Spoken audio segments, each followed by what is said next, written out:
Welcome students and my day parents. JW 2026 session 1 examination సంబంధించి అందరూ మీ exam dates అయితే చూసుకున్నారు. 21, 22, 23, 24 అండ్ 28.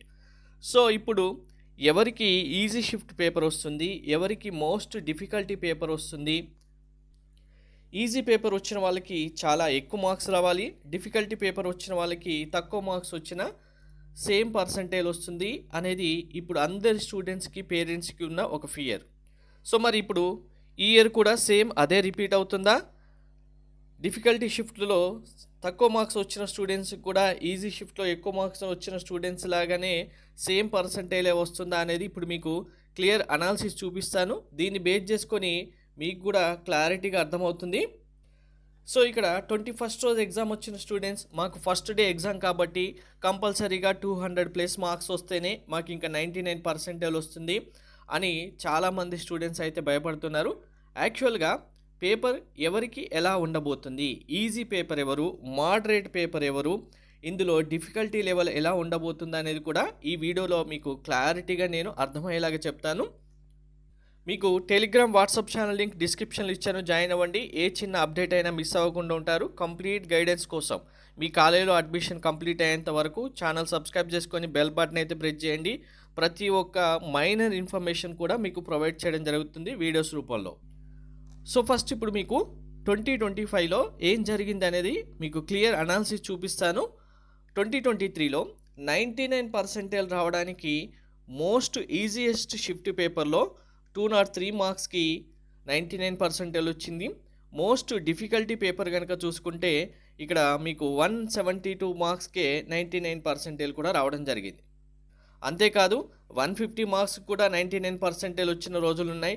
అలాగే 240 మార్క్స్ కూడా అదే 99% వచ్చిన మార్క్స్ రోజులు కూడా ఉన్నాయి. సో ఇప్పుడు మోస్ట్ డిఫికల్టీ పేపర్ వచ్చిన వాళ్ళకి సేమ్ ఇదే 172 దగ్గర 99% వచ్చింది. మోస్ట్ ఈజియెస్ట్ పేపర్ వచ్చిన వాళ్ళకి అదే 203 మార్క్స్ దగ్గర కూడా 99% వచ్చింది. ఇదే మీకు 150 దగ్గర అయినా మోస్ట్ డిఫికల్టీ అయితే అదే పర్సంటేజ్ వస్తుంది. 240 దగ్గర మోస్ట్ ఈజియెస్ట్ పేపర్ అయినా కూడా అదే 99% వస్తుంది. సో ఇక్కడ మీకు ఓన్లీ 99% అయినా కాదు, 95% అయినా, మీకు 92% అయినా, 98% అయినా ఈజీ డిఫికల్టీ షిఫ్ట్ వైజ్గా చూసుకుంటే ఇదే సినారియో రిపీట్ అవుతుంది. ఒక్కసారి ఇక్కడ మార్క్స్ మీరు చూసుకోవచ్చు. సో ఇక్కడ ఒక క్లారిటీ అయితే వచ్చింది కదా. మోస్ట్ ఈజియెస్ట్ షిఫ్ట్ పేపర్ వచ్చిన స్టూడెంట్స్కి కన్ఫామ్గా మార్క్స్ ఎక్కువగానే రావాలి. డిఫికల్టీ షిఫ్ట్ పేపర్ వచ్చిన స్టూడెంట్స్కి మార్క్స్ తక్కువగా వచ్చినా సేమ్ ఇదే పర్సంటేజ్ రావడం జరుగుతుంది. సో ఇప్పుడు అందరిలో ఎవరికి ఈజియెస్ట్ పేపర్ రాబోతుంది, ఎవరికి difficulty paper, most difficulty paper రాబోతుంది అనేది ఒక్కసారి ఇప్పుడు ఈ అనాలిసిస్ కూడా చూడండి. 2025 సంబంధించే జనవరి అండ్ ఏప్రిల్ 2 సెషన్స్ యొక్క మార్క్స్ పర్సంటేజ్ 99%కి ఎన్ని మార్క్స్ వచ్చింది అనేది మీకు క్లియర్ అనాలిసిస్ ఇక్కడ చూడండి. ఇందులో ఏ ఒక్క పాయింట్ మిస్ అయినా మీరు మళ్ళీ డైనమాలో పడతారు. కాబట్టి వీడియో స్కిప్ చేయకుండా కంపల్సరీగా పాయింట్ టు పాయింట్ ఎండ్ వరకు చూడండి. లాస్ట్ 5 ఇయర్స్గా చూసుకున్న మినిమం 99% స్కోర్ చేయాలి అంటే స్టూడెంట్స్కి మార్క్స్ ఇంక్రీజ్ అవుతూనే వస్తూ ఉన్నాయి. సో ఇక్కడ మనకు లాస్ట్ ఇయర్ మోస్ట్ ఈజియెస్ట్ పేపర్లో 200+ అయితే అప్రాక్స్గా ఉంది. కానీ నెంబర్ ఆఫ్ స్టూడెంట్స్ ఇంక్రీజ్ అవుతుంటే మినిమం 10 మార్క్స్ అయినా ఇంక్రీజ్ అవుతూనే ఉంటుంది. అదే మీరు 99 అయినా, 98 అయినా, 95 అయినా లాస్ట్ ఇయర్ కంటే ఈ year number of students increase అవుతున్నారు. కాబట్టి నెంబర్ ఆఫ్ మార్క్స్ సేమ్ పర్సంటేజ్కి ఇంక్రీజ్ అవ్వడానికే ఛాన్స్ ఉంటుంది. ఇప్పుడు ఒక్కసారి క్లారిటీగా చూడండి. మనకు జనవరి షిఫ్ట్లో 99%కి, ఏప్రిల్ షిఫ్ట్లో 99%కి ఎన్ని మార్క్స్ వచ్చాయి? ఫస్ట్ ఇక్కడ జనవరి షిఫ్ట్లో చూడండి. 158, 186, 178, 187, 181, 200, 148, 171, 174, 176. సో ఇక్కడ మార్క్స్ ఎగ్జాక్ట్గా ఇంకా షిఫ్ట్ 1 మనకు 22nd రోజు స్టార్ట్ అయింది ఎగ్జామ్. అప్పుడు షిఫ్ట్ 1 అంటే మార్నింగ్, ఆఫ్టర్నూన్. మరి డైరెక్ట్గా మార్క్స్ డిక్రీజ్ అవుతూ వచ్చాయా లేదు ఇంక్రీజ్ అవుతూ వచ్చాయా అన్నది ఏమైనా ఉందా చూడండి. ఇక్కడ 158 వస్తే ఇక్కడ 186 వచ్చింది, పెరిగింది. మళ్ళీ 178 తగ్గింది, 187 పెరిగింది, 181 తగ్గింది, 200 పెరిగింది, 148 డ్రాస్టిక్ చేంజ్.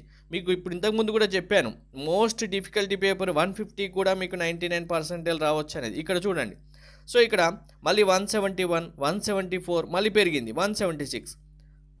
అలాగే జనవరి షిఫ్ట్ కూడా చూడండి, 172, 203, మళ్ళీ తగ్గింది, మళ్ళీ పెరిగింది, తగ్గింది, పెరిగింది, మళ్ళీ పెరిగింది, మళ్ళీ పెరిగింది, మళ్ళీ పెరిగింది, ఇంక్రీజ్ అయింది.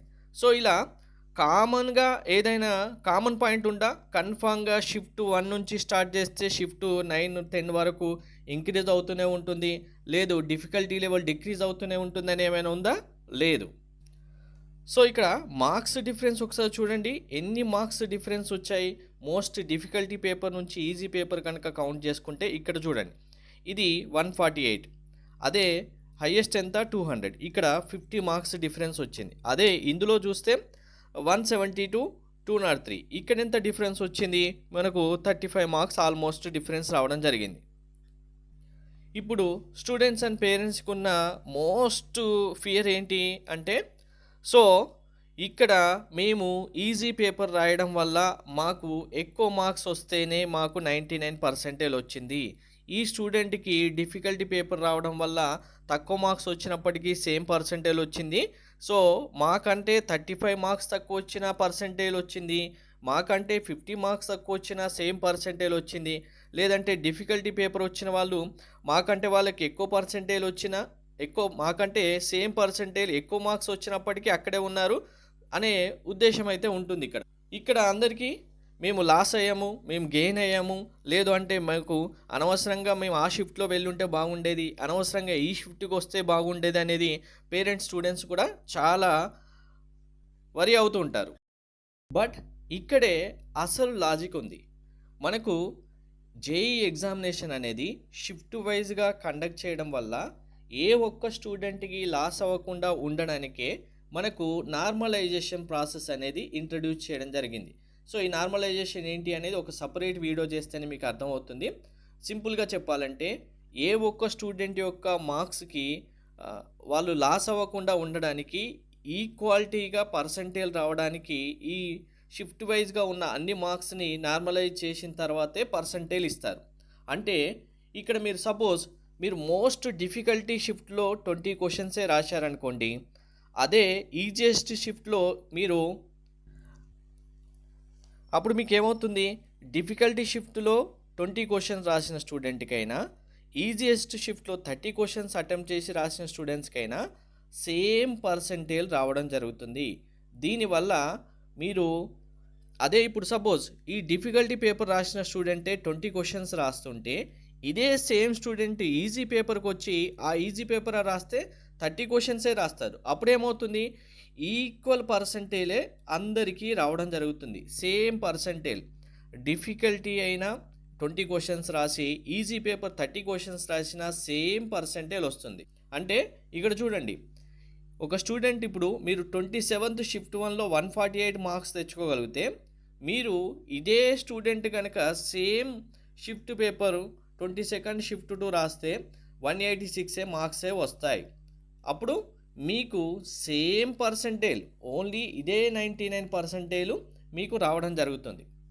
సో ఎవరికి లాస్ అవ్వకుండా ఉండేలాగానే మనకు నార్మలైజేషన్ ప్రాసెస్ తర్వాత ఇచ్చిన మార్క్స్కి పర్సంటేజ్ ఇవ్వడం జరుగుతుంది. కాబట్టి నాకు ఇప్పుడు 22nd రోజు ఎగ్జామ్ ఉంది కాబట్టి చాలా ఎక్కువ మార్క్స్ తెచ్చేసుకోవాలి, నాకు లాస్ట్ 29th ఎగ్జామ్ ఉంది కాబట్టి నాకు పేపర్ డిఫికల్టీ వస్తే తక్కువ మార్క్స్ తెచ్చేసుకుంటే చాలు అని ఇలా ఎవరు ఏమీ అనుకోకండి. ఎందుకంటే షిఫ్ట్ పేపర్ అనేది ఏ రోజు డిఫికల్టీ వస్తుంది, ఏ రోజు ఈజీ పేపర్ వస్తుంది అనేది మీరు ఎగ్జామ్ రాసిన తర్వాత కాదు, అసలు మీ రిజల్ట్ వచ్చేంత వరకు కూడా ఎవరికీ తెలియదు, ఎన్టీఏ వాళ్ళకు కూడా తెలియదు. అలాంటి క్వశ్చన్స్ మనకు వస్తాయి. ఎగ్జామ్ హాల్లో మీరు ఎగ్జామ్ రాసినంత మాత్రాన అది డిఫికల్టీ షిఫ్ట్ ఈజీ షిఫ్ట్ అని డిసైడ్ చేయడానికి కూడా ఉండదు. జస్ట్ అది ఓవరాల్ అనాలిసిస్ మాత్రమే. కానీ రిజల్ట్ వచ్చిన తర్వాతే తెలుస్తుంది అది ఎంత డిఫికల్టీ పేపర్, ఎంత ఈజీ పేపర్ అనేది. సో మీకు రియల్గా డిఫికల్టీ పేపరే వచ్చిందనుకోండి, మీరు 20 క్వశ్చన్సే రాయండి, ఆటోమేటిక్గా మీకు రావాల్సిన పర్సంటేజ్ మీకు వస్తుంది. మీకు ఈజీ పేపరే వచ్చిందనుకోండి, మీరు 20 కాస్త 30 క్వశ్చన్స్ అటెంప్ట్ చేయగలుగుతారు, మీకు రావాల్సిన పర్సంటేజ్ మీకే వస్తుంది. సో ఎవరు టెన్షన్ పడకుండా, వరి అవ్వకుండా అసలు పేపర్ యొక్క డిఫికల్టీ ఎలా వస్తుందనే వీడియోస్ అన్నీ చూసి టెన్షన్ పడకుండా మీ ప్రిపరేషన్లో మీరు ఉండండి. మీ బెస్ట్ మార్క్స్ మీరు ఎన్ని తెచ్చుకోగలుగుతారో అన్ని తెచ్చుకోండి. ఆటోమేటిక్గా మీకు రావాల్సిన మార్క్స్ మీ పర్సంటేలు మీది మీకే వస్తుంది. సో అసలు మీకు తెలియని విషయం గురించి ఆలోచించి స్ట్రగుల్ అయిపోయి 0.001% కూడా అసలు ఒక్కరు కూడా ఎవరి షిఫ్ట్ ఈజీ డిఫికల్టీ వస్తుంది అనేది గెస్ చేయడం అనేది ఇంపాసిబుల్ థింగ్. ఎవరి చేతుల్లో లేదు. ఎవరికి తెలియని విషయం గురించి ఆలోచించి టెన్షన్ పడి ఇప్పటి నుంచే స్ట్రగుల్ అయిపోయి అనవసరంగా మీ స్కోరు లాస్ అవ్వడం కంటే ద బెస్ట్ మీరు ఏమి ఇవ్వగలరు, ఎన్ని క్వశ్చన్స్ అటెంప్ట్ చేస్తారు, ఫ్రీ మైండ్తో మీరు అన్ని క్వశ్చన్స్ అటెంప్ట్ చేసి మీ క్యాపబిలిటీ వైజ్గా మీ క్యాపబిలిటీకి ఎన్ని క్వశ్చన్స్ కరెక్ట్గా చేస్తారు, అది ఏ డే షిఫ్ట్ పేపర్ అని ఆలోచించకుండా చేసిన స్టూడెంట్సే సక్సెస్ అవుతారు. ఇప్పుడే ఆలోచించుకుంటూ ఇంకా ముందు మైండ్లోనే ఫిక్స్ చేసుకొని ఇంకా నేను 21 వచ్చాను కాబట్టి నా పేపర్ అయిపోయింది, నేను ఖచ్చితంగా డిఫికల్టీ ఈజీ పేపర్ వస్తుంది, నేను మిడిల్లో ఉన్నాను కాబట్టి మోడరేట్ పేపర్ వస్తుంది, లాస్ట్లో ఉన్నాను కాబట్టి డిఫికల్టీ పేపర్ వస్తుంది ఆలోచించి మీ మైండ్లో మీరు చదివిందంతా మర్చిపోతారు. ఇక్కడ పేరెంట్స్ కూడా అరే మా వానికి ముందు వచ్చింది, మా వారికి లాస్ట్ వచ్చింది, పాపకు లాస్ట్ వచ్చింది, పాపకు ముందు వచ్చింది, ఏమవుతుందో అరే బాగా చదవండి ఇలా స్ట్రెస్ వేసి కూడా అనవసరంగా లాస్ అవుతారు. సో మీరు ఎంత ఫ్రీగా ఉండి మీ షిఫ్ట్ పేపర్ ఎలా వస్తుందని ఆలోచించకుండా ఆటోమేటిక్గా మీరు ఎంత కష్టపడి చదివిని ఎన్ని క్వశ్చన్స్ కరెక్ట్గా ఎగ్జామ్ హాల్లో అటెంప్ట్ చేయగలుగుతారనే దాన్ని బేస్ చేసుకుని మీ ర్యాంక్ మీ బెస్ట్ వస్తుంది.